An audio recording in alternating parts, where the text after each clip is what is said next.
نحمده ونصلي على رسوله الكريم أما بعد فأعوذ بالله من الشيطان الرجيم بسم الله الرحمن الرحيم رب اشرح لي صدري ويسر لي أمري واحلل عقدة من لساني يفقه قولي ربي يسر ولا تعسر وتمم بالخير وبك نستعين آمين يا رب العالمين۔ سب سے پہلے تو اللہ تعالیٰ کا بہت ہی کرم ہے، تمام تعریفیں اس رب العزت کے لیے کہ اس نے ایک بار اور ہمیں یہ موقع دیا کہ ہم تمام ایک ساتھ ایک مجلس میں ہوں اور اس کلام کو سمجھنے کا ایک ہم یہ کہہ سکتے ہیں کوشش ہے ہماری طرف سے، ٹھیک ہے، اللہ کا کلام۔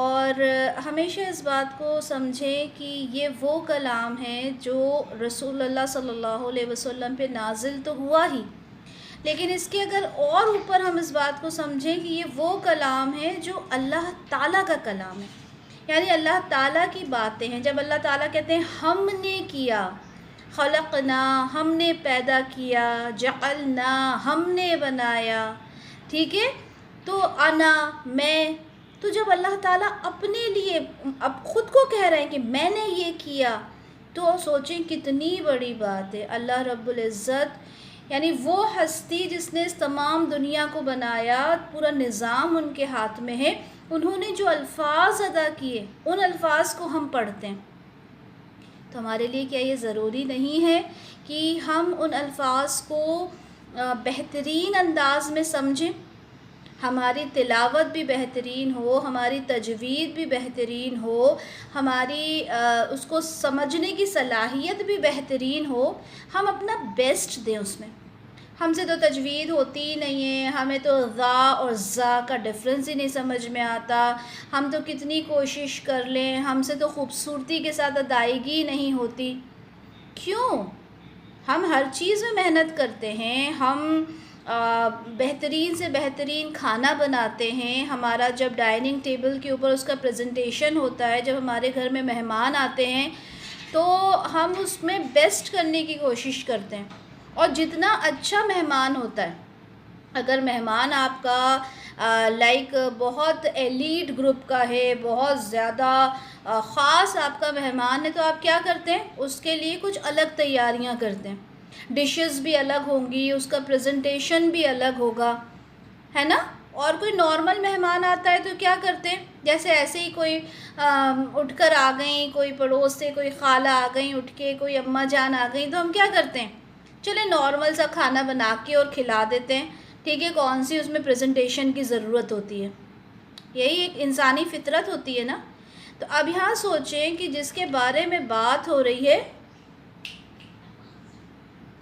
جس کے بارے میں بات ہو رہی ہے وہ کون ہے؟ وہ اللہ رب العزت ہے، ٹھیک ہے، تمام جہان کے مالک، ان کی بات ہو رہی ہے، تو وہاں تو ہم کسی بھی طرح کا کوئی کمپرومائز کر ہی نہیں سکتے، ہر چیز ہمیں بیسٹ دینی ہے، افضل دینی ہے، ٹھیک ہے۔ اچھا، اب ہم یہاں پہ بات کرتے ہیں، اچھا دیکھیں یہاں پہ قریب 15-16 لوگ ہیں ہمارے ساتھ یہاں پہ موجود، ٹھیک ہے۔ میں یہ کہنا چاہتی ہوں یہ ریکارڈنگ جتنے لوگ سنیں گے، آپ لوگ کچھ تو ایسے ہیں جو ہمارے پرانے بیچز میں آلریڈی موجود ہیں، جانتے ہیں، مجھے بھی جانتے ہیں، ٹھیک ہے، لیکن شاید کچھ اسٹوڈنٹس ایسے ہوں گے جنہوں نے ابھی پہلی بار اس گروپ کو جوائن کیا ہے، ٹھیک ہے، جو شاید میرے بارے میں نہیں جانتے ہوں گے، تو پہلے تو میں اپنا تعارف بھی دے دوں نا آپ لوگوں کو کہ میرا نام آفرین خان ہے، ٹھیک ہے، اور عالمیت کا کورس کر رہی ہوں الحمدللہ، تیسرا سال ہے میرا، اور مختلف جگہوں سے میں نے اپنی یہ جو شارٹ کورسز ہوتے ہیں وہاں سے تعلیم حاصل کی ہے، ٹھیک ہے، تو بس یہی ارمان ہے کہ جو کچھ سیکھیں اسے آگے پہنچائیں، اس کو بہترین انداز میں سمجھ سکیں۔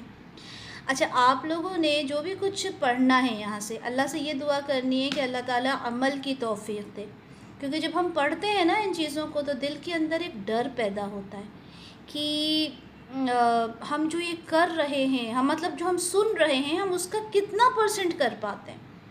اگر غور و فکر کریں، اگر توجہ دیں تو بہت کم ہے جو ہم کر پاتے ہیں. اور اللہ تعالیٰ نے قرآن میں فرمایا ہے کہ اسلام میں تمہیں داخل ہونا ہے پورا کا پورا، ایسا نہیں میں ایک کام مانتی ہوں دوسرا نہیں مانتی. تو خیر باتیں تو بہت ہیں اگر ہم کرنے لگیں تو یہاں پہ ہم انشاءاللہ آغاز کریں گے سورۃ البقرہ سے. بقرہ کا کیا مطلب ہوتا ہے؟ بقرہ کہتے ہیں گائے کو، ٹھیک ہے. اب جس نے پہلے کبھی بھی تفسیر نہیں پڑھی اس کے ذہن میں یہ بات آئے گی کہ اس میں گائے کا مطلب گائے نام کیوں دیا، ٹھیک ہے. ہو سکتا ہے اس کے اندر گائے سے ریلیٹڈ کچھ خاص باتیں ہوں، تو ایسا کچھ نہیں ہے، اس میں صرف ایک قصہ ہے گائے کا، ٹھیک ہے. اور کس طرح سے وہ گائے جو تھی وہ ذبح ہوئی اور اس کے بارے میں سوالات ہوئے، ایک مختصر سا واقعہ ہے، ٹھیک ہے. تو اس کی نسبت سے اس سورہ کا نام سورۃ البقرہ ہے، ٹھیک ہے. ال کا مطلب ہوتا ہے انگلش میں دا، THE دا. کسی خاص چیز کے لیے ہم کہتے ہیں نا دا، تو دا کاؤ اس کا مطلب ہوا، ٹھیک ہے. تو وہاں اس وجہ سے اس کا نام سورۃ البقرہ ہے. اچھا، سورت جو لفظ ہوتا ہے نا، سورت، اس کا مطلب ہوتا ہے باؤنڈری.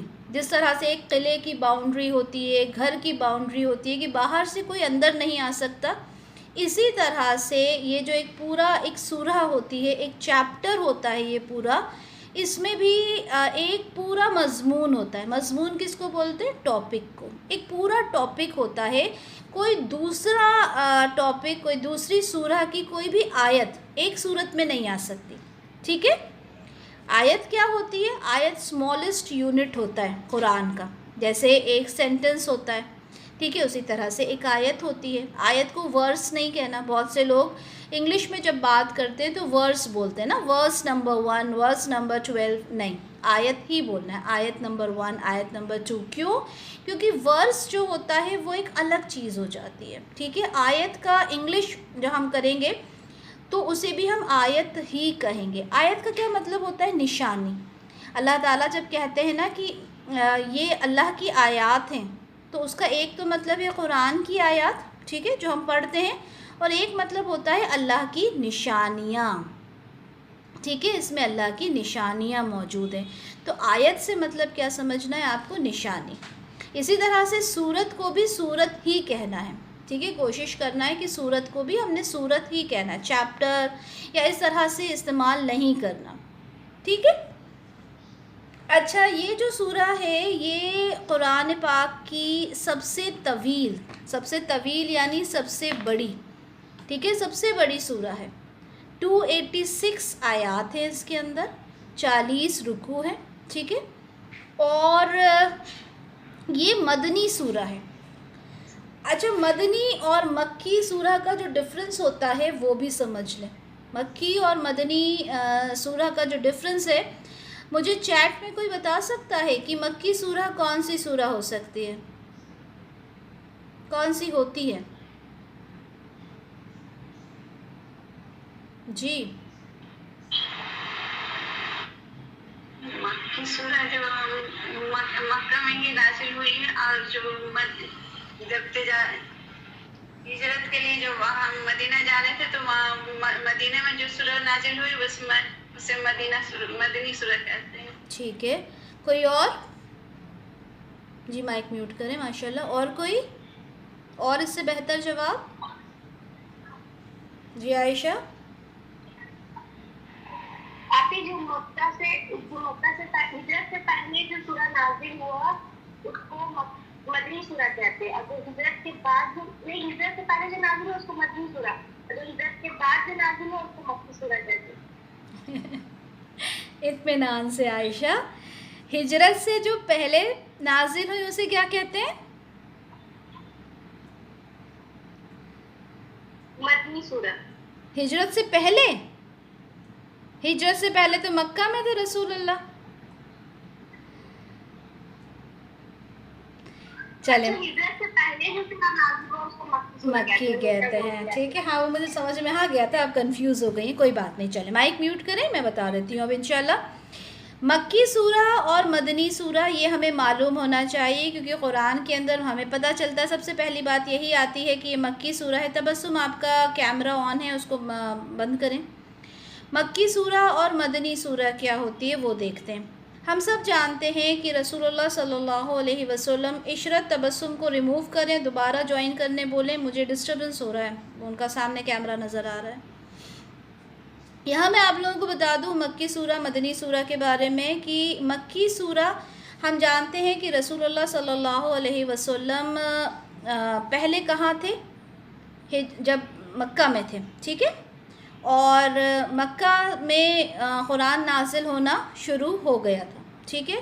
اچھا، کون بتائے گا کہ رسول اللہ کو نبوت کس سال میں ملی تھی؟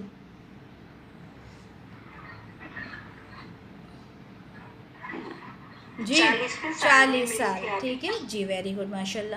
40 سال کے تھے جب آپ کو نبوت ملی تھی، اس ٹائم آپ مکہ میں ہی تھے، ٹھیک ہے۔ اب آپ کو مکہ میں تھے، نبوت مل گئی، اب جب نبوت ملی تو ظاہر سی بات ہے آپ کے اوپر جو وحی کا نزول ہے وہ شروع ہو گیا۔ اب جب وحی آپ کے اوپر نازل ہوتی تو وہ جتنی بھی صورتیں نازل ہوئیں آپ کے اوپر اس ڈیوریشن میں، وہ کہلاتی ہیں مکی صورتیں، ٹھیک ہے۔ ہم لوکیشن کو نہیں دیکھتے کہ وہ کون سی جگہ تھی، کہاں پہ نازل ہوئی، نہیں، بس ہجرت نہیں کی تھی رسول اللہ نے، اس زمانے میں جو بھی صورتیں نازل ہوئیں وہ مکی کہلاتی ہیں۔ اس کے بعد یہ ہوا کہ رسول اللہ صلی اللہ علیہ وسلم نے ہجرت کی، اور ہجرت کر کے آپ پہنچ گئے مدینہ۔ اب جب آپ مدینہ پہنچ گئے تو وہاں پہ جتنی بھی صورتیں نازل ہوئیں، اب چاہے اگر ایسا ہوا ہو کہ آپ لوگ اپنے کیمراز آف رکھیں، یہ تمام چیزیں ریکارڈنگ میں جا رہی ہیں، آپ لوگوں کی ریکارڈنگ بھی خراب ہو رہی ہے۔ آپ لوگ کیمراز کیوں آن کر رہے ہیں؟ اپنے کیمراز آف رکھیں، موبائل کو الگ رکھیں اور پھر بات کریں، ٹھیک ہے۔ تو اب چاہے جیسے رسول اللہ مدینہ پہنچ گئے، ٹھیک ہے، اب مدینہ سے کسی کام کے لیے مکہ آئے، اور اس ڈیوریشن میں، اس راستے میں اگر وہ سورہ نازل ہوئی، تب آپ سوچ رہے ہیں کہ یہ مدنی ہے یا مکی ہے، کچھ سوچنا ہی نہیں ہے، بس اتنا یاد ہونا ہے ہجرت سے پہلے تمام صورتیں مکی ہیں اور ہجرت کے بعد کی تمام صورتیں مدنی ہیں۔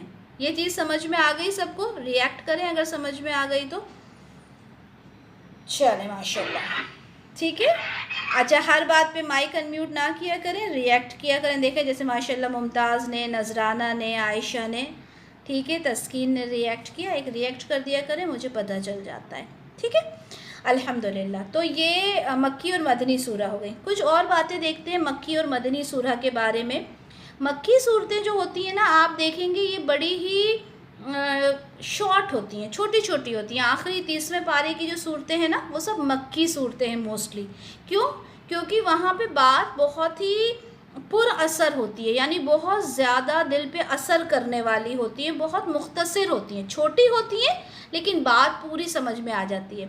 جبکہ مدنی صورتیں جو ہوتی ہیں، جیسے کہ سورۃ البقرہ، یہ مدنی ہے، تو یہ بڑی لمبی ہوتی ہیں اور ڈیٹیل میں اس میں بات کی جاتی ہے۔ اچھا، مکی سورہ کا جو ٹاپک ہوتا ہے، جو مضمون ہوتا ہے، وہ کیا ہوتا ہے؟ وہ توحید ہوتا ہے۔ توحید یعنی اللہ کو ایک ماننا۔ رسالت پہ ہوتا ہے۔ رسالت مطلب کہ جو اللہ تعالیٰ نے انبیاء بھیجے، اپنے میسیجز بھیجے، اس کے بارے میں بات ہوتی ہے، آخرت کے، قیامت کے بارے میں بات ہوتی ہے، اور پہلے کی جو قومیں تھیں جو ہلاک ہو گئیں، ٹھیک ہے، انشاءاللہ ان کے بارے میں بھی ہم پڑھیں گے، ان قوموں کا تذکرہ ہوتا ہے۔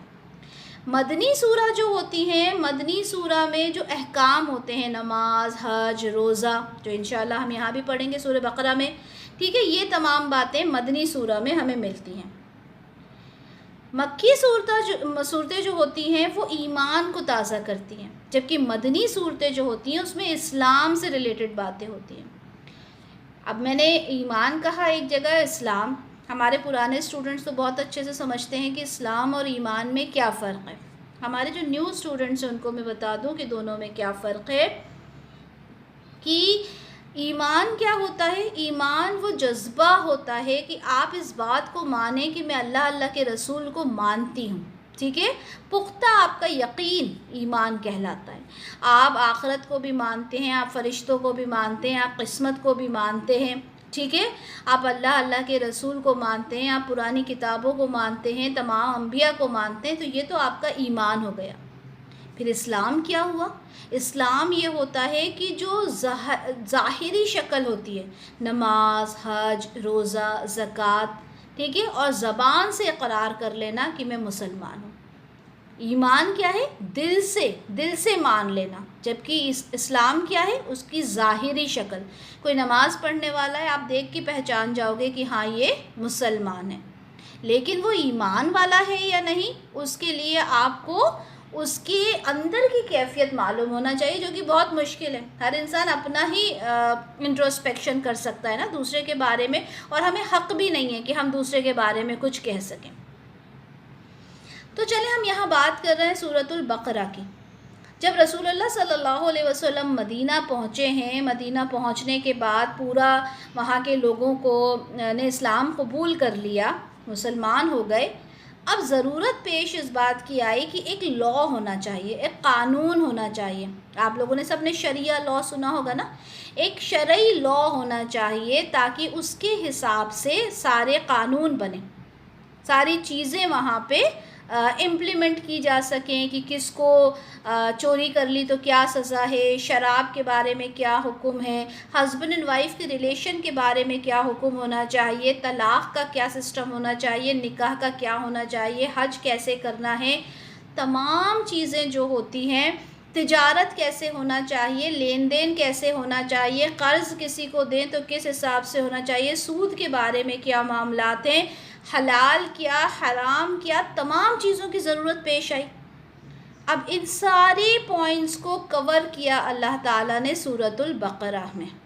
آپ کو تمام چیزیں سورۃ البقرہ میں نظر آئیں گی، ٹھیک ہے؟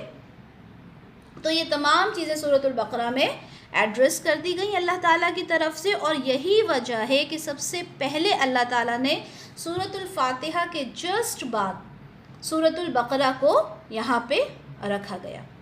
اچھا، یہ بھی آپ لوگوں کو بتا دوں میں کہ جو نزول ہوا تھا آیات کا یا سورہ کا ہم کہہ لیں، تو وہ اس کی ترتیب الگ تھی، ٹھیک ہے؟ اب جیسے سب سے پہلی جو وحی نازل ہوئی تھی وہ اقرا ہوئی تھی، ہے نا؟ لیکن یہ والی جو سورہ ہے یہ 30ویں پارے میں نظر آتی ہے، جبکہ سورۃ البقرہ جو ہے یہ تو مدنی سورہ ہے، یعنی اس سے پہلے مکی دور میں صورتیں آ چکی تھیں، لیکن سب سے پہلے یہی سورہ آ گئی۔ تو اس کا جو ترتیب ہے یہ بھی اللہ کی طرف سے ہے، ٹھیک ہے؟ یہ نہ سوچا کریں کہ یہ ترتیب کس نے بنائی، یہ بھی اللہ کی طرف سے ہے۔ جیسے رسول اللہ کو حکم ہوتا اسی ترتیب میں یہ جو صورتیں تھیں رکھ دی جاتی تھیں، آیات آتی تو رسول اللہ کو بتا دیا جاتا، ٹھیک ہے، کہ کون سی آیت کو کون سی سورہ کے اندر رکھنا ہے، کون سی سورہ پہلے آئے گی، کون سی بعد میں آئے گی، ہر ترتیب رسول اللہ کو بتا دی جاتی۔ اچھا، جو قرآن نازل ہوا نا یہ تدریجن ہوا۔ تدریجن کس کو بولتے ہیں؟ دھیرے دھیرے نازل ہوا، جب کوئی ضرورت پیش آتی تو آ جاتی بات، ٹھیک ہے؟ جیسے سورہ نور کو دیکھ لیں، سورہ نور میں جو چیزیں آئیں زنا کے متعلق، ٹھیک ہے؟ اب وہ زنا ہوتے ہوئے ایک شوہر نے دیکھا اور وہ رسول اللہ کے پاس پہنچ گئے کہ بھائی میں کیا کروں، اللہ تعالیٰ نے آیات نازل کر دی۔ اسی طرح پہ حضرت عائشہ کے اوپر جب تہمت لگائی گئی اللہ تعالیٰ نے آیات نازل کر دی۔ اسی طرح سے کسی نے سوال کیا اس کے بارے میں، حیض کے بارے میں، اللہ تعالیٰ نے سورۃ البقرہ میں آیات اتار دی۔ تو جو سوال ہوتا اس کا جواب مل جاتا تھا کہاں پہ؟ اللہ کی طرف سے۔ کیسے ملتا تھا؟ وحی کے تھرو۔ وحی کون لے کر آتا تھا؟ جبرائیل علیہ السلام۔ کس کے دل پہ اترتی تھی وحی؟ رسول اللہ صلی اللہ علیہ وسلم کے دل پر۔ یہ بیسک نالج ہے جو ہر مسلمان کو ہونا چاہیے، کمپلسری ہونا چاہیے، ٹھیک ہے؟ اچھا، اب سورۃ البقرہ کے تھوڑے سے فوائد بھی ہم انشاءاللہ دیکھ لیتے ہیں، ٹھیک ہے؟ کہ سورۃ البقرہ کے اللہ تعالیٰ نے کیا فوائد فضیلت کیا بتائی ہے وہ دیکھتے ہیں۔ صحیح مسلم کی حدیث 1824 میں حضرت ابو ہریرہ رضی اللہ عنہ سے روایت ہے کہ رسول اللہ صلی اللہ علیہ وسلم نے فرمایا، اپنے گھروں کو قبرستان نہ بناؤ، شیطان اس گھر سے بھاگتا ہے جس میں سورۃ البقرہ پڑھی جاتی ہے، ٹھیک ہے؟ یعنی جس گھر میں قرآن نہیں پڑھا جاتا وہ کیسے ہے؟ جیسے کہ قبرستان ہو. قرآن پڑھنا ہے اور اس میں بھی کیا؟ سورۃ البقرہ ضرور پڑھنا ہے، کیونکہ اس کے پڑھنے سے شیطان جو ہے وہ بھاگ جاتا ہے.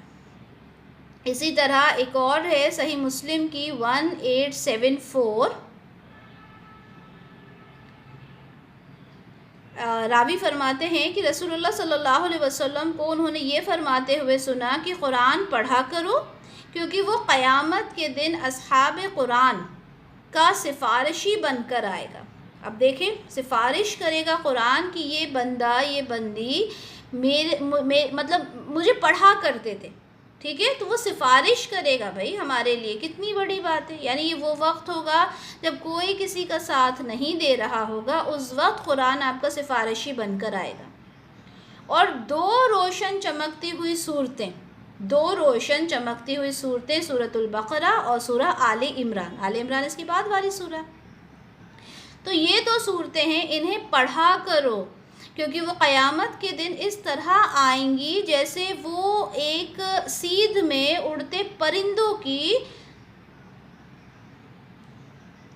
2 پرندوں کی ڈاریں ہوں. وہ اپنی صحبت میں پڑھنے اور عمل کرنے والوں کی طرف سے دفاع کریں گی. یہ 2 صورتیں آپ کے لیے سفارشی بنیں گی کہ یہ صورتیں جو کہیں گی کہ یہ مجھے پڑھا کرتا تھا.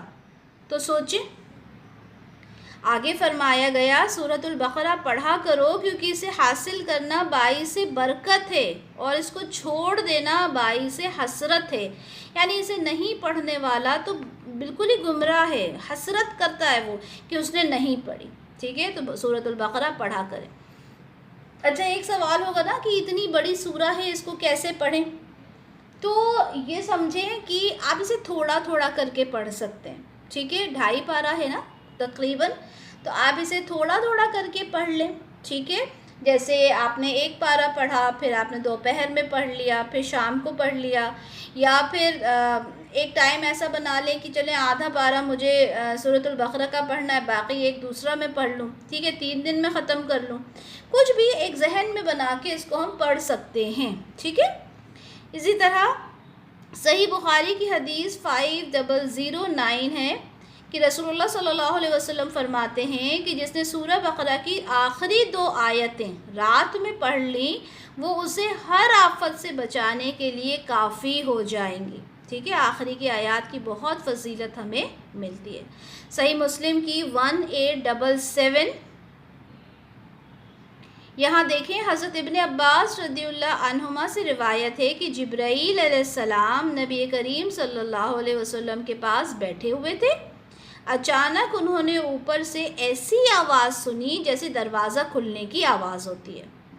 تو انہوں نے اپنا سر اوپر اٹھایا اور کہا، آسمان کا یہ دروازہ آج ہی کھولا گیا ہے، اس سے پہلے کبھی نہیں کھلا. ٹھیک ہے، جبرائیل علیہ السلام رسول اللہ کے پاس بیٹھے تھے، آواز آئی، جبرائیل علیہ السلام نے کہا یہ دروازہ آج سے پہلے کبھی نہیں کھلا.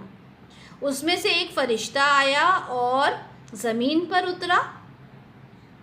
جبرائیل علیہ السلام نے کہا یہ فرشتہ آج سے پہلے کبھی نہیں اترا. اس فرشتے نے سلام کیا اور آپ صلی اللہ علیہ وسلم سے کہا، آپ کو 2 نور کس کو کہتے ہیں؟ جو روشنی ہوتی ہے. ٹھیک ہے، آپ کو 2 نور ملنے کی بشارت ہو. کون سے ہیں 2 نور؟ ایک تو سورۃ الفاتحہ، ٹھیک ہے، اور دوسری سورۃ البقرہ کی آخری آیات. ٹھیک ہے، اب یہاں پہ بھی سورۃ البقرہ کی بات ہو رہی ہے کہ سورۃ البقرہ کی جو آخری آیات ہیں وہ. ٹھیک ہے، ایک اور دیکھ لیتے ہیں فضیلت صحیح مسلم کی 1885. رسول اللہ صلی اللہ علیہ وسلم فرماتے ہیں، کیا تم جانتے ہو کتاب اللہ کی کون سی آیت جو تمہارے پاس سب سے عظیم ہے؟ قرآن کی سب سے عظیم آیت کون سی ہے؟ ٹھیک ہے، تو انہوں نے کہا کہ آیت الکرسی. آیت الکرسی کس میں ہے؟ سورہ بقرہ میں ہے. آیت الکرسی سب جانتے ہیں نا، اللہ لا الہ الا هو الحی القیوم. تو سب سے عظیم آیت کون سی ہے؟ آیت الکرسی ہے جو ہمیں قرآن میں ملتی ہے. اسی طرح آیت الکرسی کے بارے میں یہ بھی کہا گیا کہ اس کی فضیلت اس وجہ سے ہے کہ یہ اللہ کا کلام ہے، اور اللہ کا کلام اللہ کی مخلوق یعنی آسمان اور زمین سے بڑھ کر ہے. ٹھیک ہے، یہ اس کی تفسیر میں، کیونکہ اللہ کے بارے میں ہمیں بہت ساری چیزیں، اللہ تعالیٰ کی جو صفات، اس کی جو کیریکٹرسٹکس، اس کی جو خوبیاں ہیں اللہ کی، وہ ہمیں یہاں پہ نظر آتی ہیں. تو یہ اس کی فضیلت ہے. اچھا، میں آپ لوگوں سے پھر سے ایک بار ریکویسٹ کروں گی کہ کائنڈلی ایکسپیریمنٹس نہ کریں، آپ لوگ اپنے موبائل کو الگ اٹھا کے رکھ دیں. ٹھیک ہے، عشرت کائنڈلی دیکھیں ان چیزوں کو آپ. چلیں، تو یہ یہاں پہ اس کی فضیلت ہو گئی سورہ بقرہ کی. ٹھیک ہے، اس کی آخری آیات آپ لوگ پڑھ کر سویا کریں، زیادہ سے زیادہ سورۃ البقرہ کی تلاوت کیا کریں. ٹھیک ہے، یہاں پہ اب ہم بات کرتے ہیں کہ سورۃ البقرہ کو میں نے استاد نعمان علی خان کی تفسیر سنی اور بڑی اچھی لگی مجھے. وہاں سے میں نے کچھ پوائنٹس نوٹ ڈاؤن کیے ہیں کہ سورۃ البقرہ کے بارے میں بات کرنے سے پہلے انہوں نے بڑی اچھی بات کی. ٹھیک ہے، وہی آپ لوگوں کے ساتھ شیئر کروں گی کہ جب ہم سورۃ الفاتحہ پڑھتے ہیں، جو کہ ہر نماز میں پڑھی جاتی ہے، ہر نماز میں ہم پڑھتے ہیں، بلکہ ہر جب ہماری رکعت ہوتی ہے، ہر رکعت میں ہم پڑھتے ہیں. ٹھیک ہے، ہم اللہ تعالیٰ سے کہتے ہیں اہدنا صراط الذین انعمت علیہم. ہم کیا کہتے ہیں کہ اللہ تعالیٰ ہم کو جو صراط کہتے ہیں راستہ، ہمیں راستہ دکھا کن لوگوں کا؟ انعمت علیہم، جن پر تیرا انعام ہوا. ٹھیک ہے، ہم اللہ تعالیٰ سے ہدایت مانگ رہے ہیں، اہدنا الصراط المستقیم، کہ ہمیں سیدھے راستے کی ہدایت دیجیے. اور کون سا ہے وہ سیدھا راستہ؟ وہ بھی ہم ہی کہہ رہے ہیں. ٹھیک ہے، کیونکہ اللہ نے ہمیں وہ سکھایا کہ ہمیں کون سا راستہ دکھائیں. انعمت، جس پر انعام کیا تو نے، علیہم، ان پر، یعنی جن پر تیرا انعام ہوا، جن پر تیری نعمتیں ہوئیں. اچھا، اب یہ بتائیں، اتنا کہہ دینا کیا کافی نہیں تھا کہ ہمیں وہ راستہ دکھائیے جس پر آپ کا انعام ہوا؟ کافی تھا نا اتنا کہنا. لیکن آگے بھی کہا غیر المغضوب علیہم ولا الضالین، وہ راستہ وہ والا نہ ہو جو جن کے اوپر تیرا غضب ہوا. ٹھیک ہے، جو مغضوب ہوئے، اور نہ ان کا جو ضالین ہوئے، گمراہ ہوئے. یہ کچھ اس طرح کی بات ہو گئی کہ اگر ہم نے کسی سے کہا کہ دیکھو بیٹا، تم نے اچھے بچوں کے ساتھ رہنا ہے، یہاں پہ بات ختم ہو گئی، بچہ سمجھ گیا مجھے اچھے بچوں کے ساتھ رہنا ہے. لیکن اگر ساتھ میں یہ بھی کہا جائے دیکھو تمہیں ان بچوں کے ساتھ نہیں رہنا جو برے ہیں، جو اچھے سے بات نہیں کرتے، جو گندے ہیں، اگر یہ نہ بھی کہا جائے تو بات تو کلیئر ہو گئی. لیکن یہاں پہ اس بات کے ساتھ یہ کہہ دینا کہ ان جن پر تمہارا اللہ تعالیٰ جن پر آپ کا انعام ہوا، لیکن ان کا راستہ نہ بتانا، جو مغضوب ہوئے، جن پر آپ کا غضب ہوا، اور جو ضالین ہوئے یعنی جو گمراہ ہوئے، ان کے راستے پر ہمیں مت چلانا. یعنی تمام وہ لوگ جن پر آپ کا انعام نہیں ہوا، وہ تمام لوگ ہیں، اس راستے پہ ہمیں نہیں چلنا. ہمیں صرف ان لوگوں کے راستے پر چلنا ہے جن پر آپ نے نعمتیں دی ہیں جن کو. تو خاص طور پر یہاں پہ مغضوب، جن پر آپ کا اللہ غضب ہوا، اور ضالین، جو گمراہ ہوئے، یہ دو لوگوں کی، دو گروہ کی خاص طور پہ یہاں پہ بات کی گئی.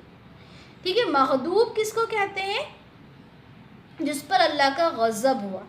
لیکن یہاں پہ جو اس کی جو تفسیر کی جاتی ہے اس میں کہا جاتا ہے جو یہود ہیں. یہود کون ہیں؟ بنی اسرائیل، جیوز جن کو ہم کہتے ہیں. ٹھیک ہے، جیوز کون ہوتے ہیں؟ بنی اسرائیل، یہود، یہ سب تمام ایک ہی نام ہے جو موسیٰ علیہ السلام کو مانتے ہیں. ٹھیک ہے، موسیٰ علیہ السلام کو تو ہم بھی مانتے ہیں. ٹھیک ہے، تو ہم سارے انبیاء کو مانتے ہیں، آدم علیہ السلام سے لے کے رسول اللہ صلی اللہ علیہ وسلم تک تمام نبی جتنے بھی آئے، جتنے رسول آئے، ہمارا یہ ایمان ہے کہ ہم تمام کو مانتے ہیں. لیکن جو صرف موسیٰ علیہ السلام تک رہ گئے وہ بنی اسرائیل ہو گئے. اس سے آگے بڑھ کر جب عیسیٰ علیہ السلام آئے تو جو عیسیٰ علیہ السلام کو مانتے ہیں وہ کرسچنز ہو گئے، جن کو نصارہ کہتے ہیں. لیکن اس کے بعد جب رسول اللہ صلی اللہ علیہ وسلم آئے اور ہم نے جب تمام کو ماننا شروع کیا تو ہم مسلمان ہو گئے. اتنی بات سمجھ میں آئی؟ تو یہاں پہ جو مغضوبی علیہم ہیں وہ یہود کو کہا گیا اور الضالین جو ہے وہ نصارہ کو کہا گیا۔ اب اس بات کو اور سمجھیں کہ ہم یہ جو دعا ہے یہ ہر لمحہ مانگتے ہیں نا کہ اللہ تعالیٰ ہمیں غیر المغضوب علیہم ولا الضالین، ہمیں ان کے راستے پر مت چلانا جن کے اوپر آپ کا غضب ہوا، جو لوگ گمراہ ہوئے، ٹھیک ہے؟ تو ہمیں دو گروہوں سے بچنے کے لیے تاکید کی گئی۔ اب یہ سمجھیں کہ انہوں نے ایسا کیا کام کیا تھا اور انہیں ایسا کیوں کہا گیا، ٹھیک ہے؟ کیونکہ ان کو جب ہم سمجھیں گے تو ہم سورۃ البقرہ سمجھ سکیں گے۔ کیوں؟ کیونکہ یہاں پہ مغضوب علیہم کس کے بارے میں بات ہو رہی ہے؟ بنی اسرائیل کے بارے میں، ٹھیک ہے؟ اور بنی اسرائیل کو ہم پوری طرح سے پڑھیں گے سورۃ البقرہ میں، ایک بہت بڑا چیپٹر، ایک بہت بڑا پورشن، ٹھیک ہے؟ کس کا ہے؟ بنی اسرائیل کا ہے، ٹھیک ہے؟ اچھا، لیکن اگر ہم یہ سوچیں کہ مغضوبی علیہم صرف اور صرف بنی اسرائیل ہیں تو کیا یہاں پہ بات ختم ہو جائے گی؟ کیا اگر ہم ان کے جیسے کام کریں تو کیا ہمارے اوپر اللہ کا غضب نہیں ہو سکتا؟ بتائیں۔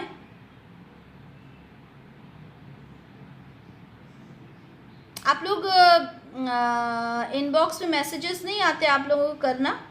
دیکھیں 3 ڈاٹس بنے ہوئے آپ کے وہاں پہ، کیا اس کو مائک کو نہیں چھونا، کیمرہ کو نہیں ٹچ کرنا، 3 ڈاٹس بنے۔ جب آپ 3 ڈاٹس کو ٹچ کریں گے نا تو وہاں پہ ان کال میسیجز لکھا ہے، ان کال میسیجز میں آپ میسیج کر سکتے ہیں، ٹھیک ہے؟ جی حسنہ کو تو پتہ ہے، ٹھیک ہے؟ باقیوں کو بتا رہی ہوں، وہاں پہ آپ میسیج کر سکتے ہیں۔ اچھا، تو میں آپ سے پوچھ رہی تھی کہ اگر ہم لوگ یہاں پر میرا سوال کیا تھا؟ جی میرا سوال یہ تھا کہ اگر ہم لوگ یہ کام کریں گے، ٹھیک ہے، جس سے اللہ تعالیٰ ناراض ہوں، تو کیا ہم مغضوب علیہم میں شامل نہیں ہو سکتے؟ کیا ہمیں، کیونکہ یہود کو بھی تو اللہ تعالیٰ نے کہا تھا کہ تم بہترین امت ہو، ہم نے افضل امت بنایا، لیکن انہوں نے کیا کیا؟ ریکارڈنگ انشاءاللہ سینڈ کریں گے آپ کو، ٹھیک ہے؟ تو اب یہاں پہ یہ مغضوب علیہم اور ولدضالین کو سمجھیں۔ مغضوب وہ ہوتے ہیں جو جانتے بوجھتے کام کو کرتے ہیں، یعنی ان کے اوپر بہت سارے انبیاء آئے، انہیں تمام چیزیں بتا دی گئیں، ٹھیک ہے؟ اس کے بعد بھی انہوں نے غلط کام کیا، بلکہ قرآن میں اللہ تعالیٰ خود فرماتے ہیں کہ کیوں، کیا تمہیں معلوم نہیں تھا؟ اچھا، یہاں تک کہ میں آپ لوگوں کو بتا دوں کہ جب رسول اللہ آئے تو ان کے بارے میں کہا جاتا ہے کہ قرآن کی ہی آیت ہے کہ یہودی جو تھے وہ رسول اللہ کو ایسے جانتے تھے جیسے اپنے بیٹوں کو کوئی جانتا ہے۔ اب آپ سوچیں، جیسے کوئی اپنے بیٹوں کو جانتا ہے ایسے رسول اللہ کو پہچانتے تھے وہ لوگ، اور ان کے لیے کہا گیا کہ بھائی تم تو سب کچھ جاننے والے ہو، تمہارے پاس تو کتاب آئی، شریعت آئی، موسیٰ علیہ السلام بھی شریعت لے کر آئے تھے نا، تمہارے پاس تو شریعت آئی، تمام چیزیں تمہارے پاس آئیں، اس کے باوجود تم نے باتوں کو نہیں مانا۔ اب اس کو ایک ایگزامپل کے تھرو سمجھتے ہیں۔ 2 بیٹے ہیں، ٹھیک ہے؟ ایک انسان کے 2 بیٹے ہیں۔ اس نے کیا کیا کہ جو بھی جیسے ماں ہیں، ٹھیک ہے، اب وہ جا رہی ہے گھر سے باہر جاتے ٹائم وہ یہ بول کے گئی کہ بیٹا یہ کیک رکھا ہے فریج کے اندر، اور اس کیک کو تم نے کھانا نہیں ہے، ٹھیک ہے؟ میں آؤں گی تب دیکھنا ہے اس کا کیا کرنا ہے، ابھی تم نے اس کو اٹھا کے رکھ دینا ہے، ٹھیک ہے؟ بیٹے نے کہا اوکے ماما چلی گئی۔ اب اس کے بعد یہ 2 بچے ہیں، ایک کو ماما بول کے گئی، دوسرے کو کچھ نہیں معلوم۔ بڑے بیٹے نے، جس کو ماما ہدایت دے کر گئی تھی کہ اس کو کھولنا نہیں ہے، وہ گیا، اس نے فریج میں سے کیک نکالا، آدھا اپنے بھائی کو دیا، آدھا خود نے کھایا۔ اب یہ بتائیں زیادہ بڑا غلط کام کس نے کیا؟ جس کو معلوم تھا اس نے یا جس کو نہیں معلوم تھا اس نے؟ کس نے کیا کام غلط؟ بتائیے۔ بڑے والے نے، جس کو معلوم تھا اس نے، ہاں جس کو معلوم تھا اس نے کیا غلط کام، ہے نا؟ جس کو معلوم تھا اس نے۔ تو اسی طرح سے، کیونکہ چھوٹے والے کو تو معلوم نہیں تھا، لیکن ہاں غلط اس سے بھی ہوا، غلط تو اس سے بھی ہوا لیکن انجانے میں ہوا۔ تو یہاں پہ جو یہ یہود ہیں ان کو معلوم تھا، اس کے باوجود انہوں نے کام کیا، تو یہ زیادہ بڑے گنہگار ہیں۔ لیکن ایک کیا ہے؟ ایک ہے الضالین، جو گمراہی میں کام کرتے ہیں، جن کو ساری چیزیں بہتر طریقے سے معلوم نہیں ہیں۔ لیکن کیا وہ بچ جائیں گے؟ ہرگز نہیں، وہ بھی نہیں بچیں گے۔ کیوں؟ کیونکہ علم کا معلوم کرنا، علم کو حاصل کرنا ہر انسان کے اوپر فرض بتایا اللہ تعالیٰ نے۔ آپ وہاں جا کر یہ نہیں کہہ سکتے کہ میں نے تو کبھی تفسیر کی کلاسز ہی نہیں لی، میں نے تو فقہ کیا ہوتا ہے اسے کبھی سمجھا ہی نہیں، ہماری شریعت کیا کہتی ہے مجھے تو معلوم ہی نہیں، اچھا ایسا ہوتا ہے مجھے تو پتہ ہی نہیں تھا۔ آپ یہ ایکسکیوزز نہیں دے سکتے اللہ کے سامنے۔ اللہ تعالیٰ کہیں گے کیوں؟ کیا میں نے تمہیں کتاب نہیں دی تھی؟ اللہ تعالیٰ کہیں گے کیوں؟ کیا رسول اللہ تمہارے پاس نہیں آئے تھے؟ کیا تمہارے پاس ان کی احادیث نہیں تھی؟ کیا نہیں تھا تمہارے پاس؟ ہر چیز تو موجود تھی، یہاں تک کہ تمہارے پاس موبائل فون تھا، ایک کلک کے اوپر تمہیں ہر چیز نظر آ جاتی ہے۔ ڈھونڈنے کی کوشش کی تم نے کبھی؟ تو گنہگار تو وہ بھی ہے، لیکن بڑا گنہگار وہ ہوتا ہے جس کے پاس کیا ہو؟ علم ہو، نالج ہو، وہ جانتا ہو، اس کے بعد بھی نہ کرے۔ اس کا سب سے بڑا اگزامپل ہم دیکھتے ہیں حجاب کا، ٹھیک ہے؟ ہمیں معلوم ہے کہ حجاب ہمارے لیے بہت ضروری ہے، ہم نے کرنا ہے حجاب کو، لیکن اس کے باوجود ہم نہیں کرتے۔ اس کا بہت بڑا اگزامپل ہے جھوٹ۔ ہمیں معلوم ہے کہ ہم نے جھوٹ نہیں بولنا، لیکن انسان صبح سے اٹھ کے رات تک، زندگی تو چھوڑ دیں، ایک دن کے اندر کتنے جھوٹ بولتا ہے، معمولی باتوں پہ جھوٹ بول دیتا ہے۔ آپ کہیں پہ جاب کرتے ہو، آپ کو چھٹی لینا ہے، آپ کہہ دیتے ہو باس کو کہ میری طبیعت ٹھیک نہیں ہے، آج میں نہیں آؤں گا، جھوٹ ہو گیا۔ آپ کے گھر میں کوئی کسی کا فون آیا، آپ کو بات نہیں کرنی، آپ نے بچے سے بلوا دیا، بول دو مما ہے نہیں گھر پہ، جھوٹ ہو گیا، ٹھیک ہے؟ آپ کی میڈ آتی ہے، وہ بولتی ہے میں بہت بیمار تھی اس لیے کام پر نہیں آئی، جبکہ وہ اچھی خاصی تھی، اس کو چھٹی کرنا تھی، اس نے جھوٹ بول دیا۔ کتنی آسانی کے ساتھ ہم جھوٹ بولتے ہیں، جبکہ جھوٹ جو ہے وہ بہت بڑا گناہ ہے۔ غیبت کتنا بڑا گناہ ہے، ایسا ہے جیسے کہ مردار کا گوشت کھانا۔ آپ کھا لو گے مردار کا گوشت؟ ہرگز نہیں کھاؤ گے۔ اور یہ غیبت کتنی عام ہوتی ہے، اور پھر اس پر ہم لوگ کیا کہتے ہیں کہ اچھا غیبت تو ہم کوئی اس کی وہ بات بتا رہے ہیں جو واقعی میں اس میں ہے، وہ تو واقعی میں اس کے اندر یہ کمی ہے، وہ سچ میں یہ کام کرتی ہے، ہم تو وہی بات کر رہے ہیں جو اس میں ہے۔ تو رسول اللہ نے کہا تھا کہ جو اس کے اندر برائی ہے، اس کو جو تم کر رہے ہو وہی تو غیبت ہے۔ اگر جو وہ برائی نہ ہوتی اور تب کرتے، تب تو وہ بہتان ہو جاتا، بہت بڑا بہتان لگانا ہو جاتا کہ اگر وہ برائی ہوتی نہ اور تم کرتے، ٹھیک ہے؟ تو یہ ساری چیزیں ہمیں معلوم ہے، اس کے باوجود ہم کر رہے ہیں، تو یہ بہت بڑا گناہ ہے۔ لیکن کسی کو اگر نہیں معلوم اور اس کے باوجود وہ کر رہا ہے، گناہ میں تو وہ بھی ہوگا، ٹھیک ہے؟ تو یہ دو کیٹیگریز یہاں پر بتا دی ہیں۔ اچھا، اس کے بعد سورۃ البقرہ میں جو ہم پڑھیں گے وہ مغضوب علیہم یعنی یہود کے بارے میں ہم پڑھیں گے، ٹھیک ہے؟ اور جو نصارہ ہے، نصارہ کس کو بولتے ہیں؟ کرسچنز کو۔ کرسچنز کون ہوتے ہیں؟ جو عیسیٰ علیہ السلام کو ماننے والے ہیں، ان کے بعد آئے تھے عیسیٰ علیہ السلام، عیسیٰ علیہ السلام کو ماننے والے ہیں، ٹھیک ہے؟ عیسیٰ مسیح کو ہم بھی مانتے ہیں، ٹھیک ہے؟ وہ اللہ کے رسول ہیں۔ لیکن جو نصارہ ہیں انہوں نے اس کے اندر غلو کیا، مطلب ایکسٹریم لیول پہ پہنچ گئے، اور انہوں نے انہیں سن آف گاڈ کہنا شروع کر دیا، معاذ اللہ، ٹھیک ہے؟ تو وہ ساری چیزیں ہم انشاءاللہ بعد میں پڑھیں گے۔ سورۃ البقرہ کو اگر ہم دیکھیں تو بڑی اچھی اس کی ایک تقسیم کی ہے، ڈسٹریبیوشن کیا ہے استاد نعمان علی خان نے۔ انہوں نے اس کو 9 حصوں میں بانٹ دیا، ٹھیک ہے؟ اس کے 9 سیکشنز بنا دیا، ٹھیک ہے؟ آپ لوگ جب اس کی ریکارڈنگ سنیں گے تو اس کو آپ لوگ لکھیے گا ضرور، ٹھیک ہے؟ سب سے پہلا حصہ جو ہے اس میں تقسیم کر دیے لوگوں کی، ڈسٹریبیوشن کیا ہے لوگوں کا، تین کیٹیگریز ہیں۔ پہلے ہے مومن۔ مومن کون ہوتا ہے؟ جو کامیاب ہونے والا ہوتا ہے، یعنی جو جنت کا مستحق ہوتا ہے۔ دوسرے ہوتے ہیں کافرون۔ کافر کون ہوتے ہیں؟ جو اللہ کی باتوں کو نہیں مانتے، یعنی اللہ کے حکم کو نہیں ماننے والا کافر ہوتا ہے۔ تیسرا ہوتا ہے منافقین. منافق کون ہوتا ہے؟ منافق وہ ہوتا ہے جو اوپر سے تو بولتا رہے کہ میں مسلمان ہوں، لیکن اندر سے اس کے دل کے اندر ذرا بھی مطلب وہ اسلام کو نہیں مانتا اندر سے. ٹھیک ہے. تو مفلحون اور کافرون کے بارے میں تو اللہ تعالیٰ نے بہت مختصر سا کہہ کے بات کو ختم کر دیا، لیکن منافقین کے بارے میں اللہ تعالیٰ نے بہت ڈیٹیل میں بات کی ہے. کیوں؟ کیونکہ منافقت ایسی چیز ہوتی ہے جو نظر نہیں آتی. سامنے سے اوپر سے انسان کچھ اور کہہ رہا ہے، اندر اس کے دل میں پتہ نہیں کیا کیا ہے. تو سب سے پہلا پورشن سورۃ البقرہ کا وہ ہے جس میں یہ 3 کیٹیگریز کو ڈیفائن کیا گیا. دوسرے پورشن میں آدم علیہ السلام کی تخلیق کے بارے میں بیان ہے. ٹھیک ہے. آدم علیہ السلام کو کیسے بنایا، پھر کیسے فرشتوں سے کہا سجدہ کرنے کے لیے، وہ تمام باتیں ہم اس میں دیکھیں گے. تیسرا سیکشن اس میں ہے کہ اللہ تعالیٰ نے بنی اسرائیل کے بارے میں بات کی، اور یہ بہت لمبا پورشن ہے، 10-11 رکوع تک یہ مشتمل ہے.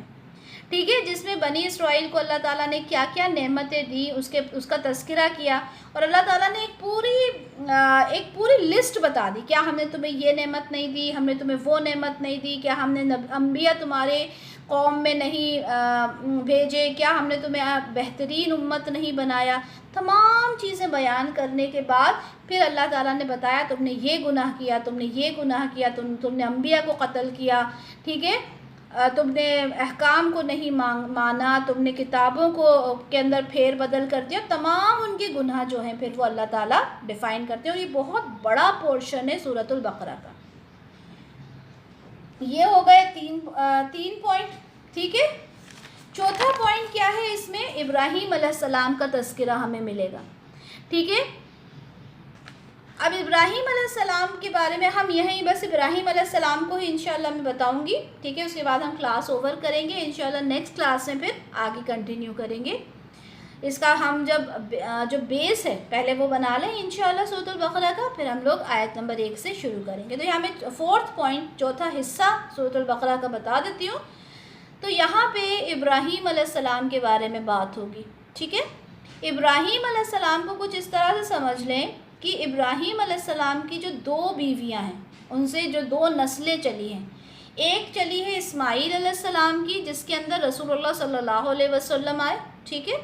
اور ایک نسل چلی ہے اسحاق علیہ السلام سے، یعقوب علیہ السلام، اور یعقوب علیہ السلام سے پھر یہ جو بنی اسرائیل ہیں. بنی یعنی اولاد، اسرائیل یعنی یعقوب علیہ السلام کی اولاد.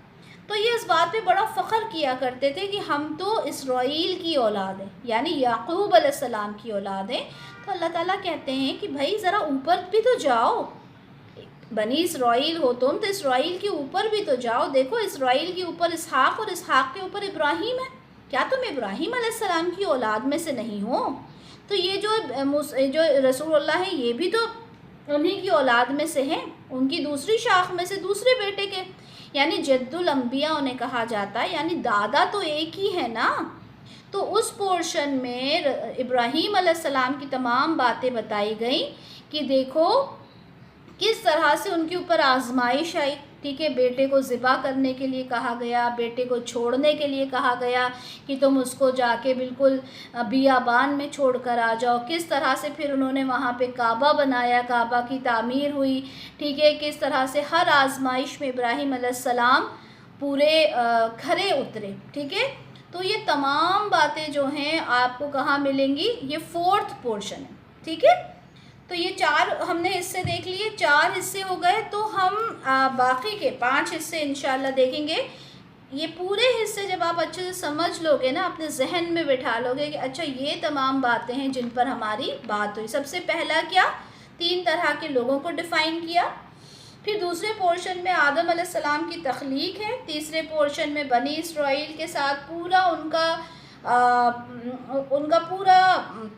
ان کے بارے میں تذکرہ ہے. اور چوتھا پوائنٹ ہم نے کیا دیکھا کہ ابراہیم علیہ السلام کا تذکرہ ہے کہ کس طرح سے اللہ تعالیٰ نے انہیں آزمائش میں ڈالا اور کس طرح سے ہمیشہ وہ اس میں کھرے اترے، 100% انہوں نے اپنا دیا. اور پھر وہ کعبہ کی تعمیر اور وہ ساری چیزیں انشاءاللہ ہم پڑھیں گے. 4 چیزیں ہم نے دیکھ لی سورۃ البقرہ کے بارے میں. اچھا، آج کے لیکچر میں ہم نے کیا پڑھا؟ آج کے لیکچر میں ہم نے مکی اور مدنی صورتوں کے بارے میں ہم نے دیکھا، ٹھیک ہے. ہم نے یہ دیکھا کہ اس میں کیا ڈفرنس ہوتا ہے دونوں میں، سورت کا کیا مطلب ہوتا ہے، آیت کا کیا مطلب ہوتا ہے، البقرہ کا کیا مطلب ہے. ہم نے اس کی فضیلت دیکھی، سورۃ البقرہ کی فضیلت کیا ہے. پھر ہم نے یہ دیکھا کہ جو مغضوب علیہم ہیں اور الضالین ہیں اس کو ہم نے کیسے لے کے چلنا ہے، ٹھیک ہے. اور ہم نے پھر یہ بھی چیز دیکھی یہاں پہ کہ سورۃ البقرہ کو 9 حصوں میں ہم ڈیوائڈ کر کے دیکھیں گے، ٹھیک ہے. اور یہ 9 حصوں کی تقسیم استاد نعمان علی خان کی ہے، ان کی تفسیر میں سے میں نے یہ پورشن لیا ہے. پھر انشاءاللہ کل مطلب نیکسٹ کلاس میں ہم اس جو حصے ہم نے تقسیم کیے ہیں اسے کمپلیٹ کریں گے انشاءاللہ. اور رکوع وائز میں آپ کو بتاؤں گی کہ ہر ایک رکوع میں کیا چیز، یعنی رکوع نمبر 1 میں کیا، رکوع نمبر 2 میں کیا، 3 میں کیا، وہ آپ لوگوں نے لکھنا ہے لازمی. اس سے کیا ہوگا کہ آپ لوگوں کو یاد رہے گا کہ اچھا سورۃ البقرہ، اچھا طلاق کا مسئلہ اس رکوع میں ہے، اچھا عدت کا مسئلہ اس رکوع میں ہے. تو یہ آپ لوگوں کے لیے انشاءاللہ بہت ایزی ہو جائے گا. بارک اللہ لی ولکم فی القرآن الکریم ونفعنی وإیاکم بما فیہ من الآیات والذکر الحکیم. سبحانک اللہم وبحمدک اشہد ان لا الہ الا انت استغفرک واتوب الیک. سبحان ربک رب العزت عما یصفون وسلام علی المرسلین والحمد للہ رب العالمین.